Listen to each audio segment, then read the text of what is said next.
Mi nombre es Óscar López Pulecio y he escrito para Las Dos Orillas una nota que se titula Terrorismo como método. El terrorismo es un método, no una ideología.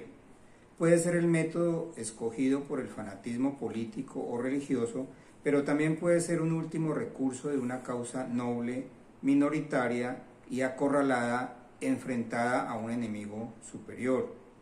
Independientemente de sus orígenes, sus resultados son los mismos: la violencia contra un grupo de personas casi siempre escogidas al azar. Nunca habrá para ese método una justificación ética ni legal, pero sus resultados políticos son muy diversos, que es la razón por la cual existe. Por ejemplo, cuando ETA, el brazo armado del movimiento de independencia del País Vasco, puso unas bombas en el metro de Madrid, la causa era noble, pero sus resultados fueron criminales, pues sus víctimas no eran parte de ese conflicto ni combatientes, y el atentado no los dignificó ni ante su propia causa ni ante la sociedad, que con razón condenó sus acciones fatales, aunque miraran con simpatía la causa independentista. Fue un movimiento que se desmovilizó sin haber conseguido su objetivo, derrotado militar y políticamente. Cosa distinta sucedió con los atentados del IRA, el movimiento revolucionario irlandés que llenó de sangre las calles de Londres y Belfast. Su método fue el terrorismo como último recurso de una causa noble, frente al poderío de un ejército que veían como de ocupación. Gracias a él, sentó al gobierno británico a la mesa de negociaciones. El famoso acuerdo de paz del Viernes Santo de 1998 fue el resultado de una compleja negociación que no hubiera sido posible sin esos perversos antecedentes. Los atentados del narcotraficante Pablo Escobar en Colombia, que de hecho declaró una guerra al Estado, cuyo objetivo fueron dirigentes políticos, instituciones públicas y privadas, el DAS, el Espectador y la población civil, fue un intento de doblegar a una sociedad a base de terrorismo.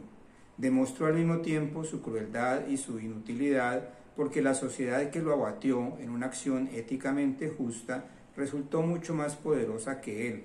Ese ataque y misericordia fue lo que le dio a Colombia la fuerza moral para derrotarlo. El caso de las actuales acciones terroristas de Hamas contra Israel y su brutal represalia es mucho más complejo. Nace de la creación misma del Estado de Israel en 1949 en el territorio de Palestina, que había venido siendo ocupado por inmigrantes judíos desde principios del siglo XX. Su creación produce un desplazamiento que aún perdura y de hecho ha habido una abierta hostilidad entre las dos comunidades desde entonces. El llamado terrorismo sionista tiene una larga historia con víctimas británicas, palestinas y aún judías. Fue la sangre del parto del nacimiento del Estado de Israel. Y el terrorismo palestino ha sido igual. Yasser Arafat fue considerado un terrorista hasta la firma de los acuerdos de Camp David en el año 2000. Es una historia sangrienta de nunca acabar, que abarca todo el Medio Oriente, cuyos países con fronteras tan artificiales como las de Israel fueron producto del reparto de áreas de influencia entre las potencias europeas luego de las dos guerras mundiales. Se impuso sobre el papel un mapa político que poco tenía que ver con las comunidades que separaba y con sus tradiciones. Se cita a Winston Churchill diciendo que Jordania nació en una servilleta de papel en un hotel de El Cairo. Es claro que el ataque de Hamas, un movimiento patriótico palestino que controla electoralmente la Franja de Gaza, territorio árido, reducido y arrinconado, contra la población civil de Israel, es un atentado terrorista de particular sevicia y crueldad. Sus víctimas, más de 1.300 hombres, mujeres y niños inermes. No hay para esa acción justificación política o ética alguna. Bestias humanas es el calificativo que se da a sus ejecutores.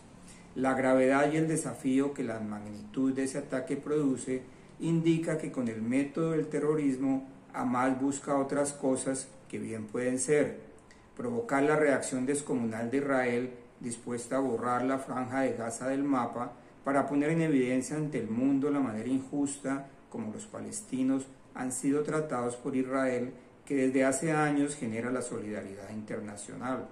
Suscitar ante la represalia la solidaridad del mundo árabe y la terminación de los acercamientos que se estaban produciendo entre los países árabes e Israel. Desatar una guerra general en el Medio Oriente que aniquile a Israel. O precipitar por reacción el proceso de creación del Estado palestino. Cualquier cosa que suceda es el ejercicio más efectivo y despiadado del método del terrorismo para fortalecer una causa noble como es la creación del Estado palestino, donde los muertos civiles son daños colaterales. Así de cruel y a veces así de exitoso es ese método.